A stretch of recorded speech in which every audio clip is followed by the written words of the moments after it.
High বন্ধুরা, কেমন আছেন? আশা করি ভালোই আছেন। আমরা সবজি দিয়ে তো অনেক কিছুই রান্না করি, নানান ধরনের জিনিস। তো আমিও আজকে এই কম উপকরণ দিয়ে একটা খুব সুন্দর রেসিপি আপনাদেরকে বানিয়ে দেখাবো।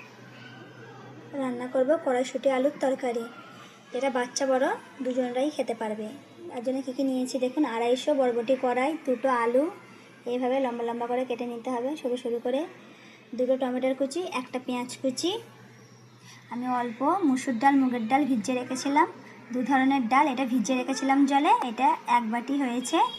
3টে কাঁচা লঙ্কা, অল্প কালো জিরে আর সাদা তিল। সাদা তিলটা এখানে নিলেও হবে, না নিলেও হবে, অসুবিধা কিছুই নেই। আর এখানে কিছু গুঁড়ো মশলা, যেমন 1 চামচ লবণ, হলুদ, ধনে, জিরে আর আদা রসুনের পেস্ট। ডালটা মিক্সিতে পিষে নেব। আর 1টা কাঁচা লঙ্কা, এটা অল্প অল্প জল দিয়ে পিষে নেবেন। বেশি জল দিলে কিন্তু এটা পাতলা হয়ে যাবে। হয়ে গেছে দেখুন, ঠিক এই ধরনের হবে আটাটা।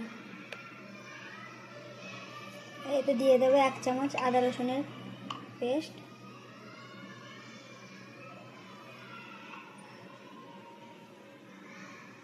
কালো জিরে, তিল,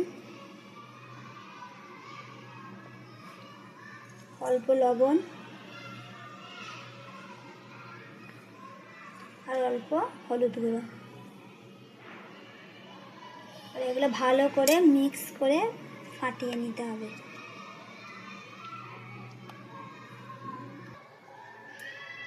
তেল গরম হয়ে গেছে, এখানে আমি সর্ষের তেল নিয়েছি 5 চামচ মতো। এক এক করে ডালের বড়া বানিয়ে নেব। এভাবে 1 চামচ করে দেবেন।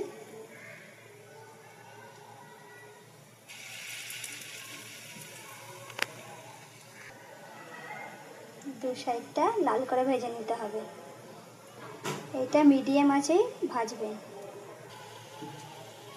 ভাজা হয়ে গেছে, এবার এক এক করে তুলে এক সাইডে রেখে দেবো।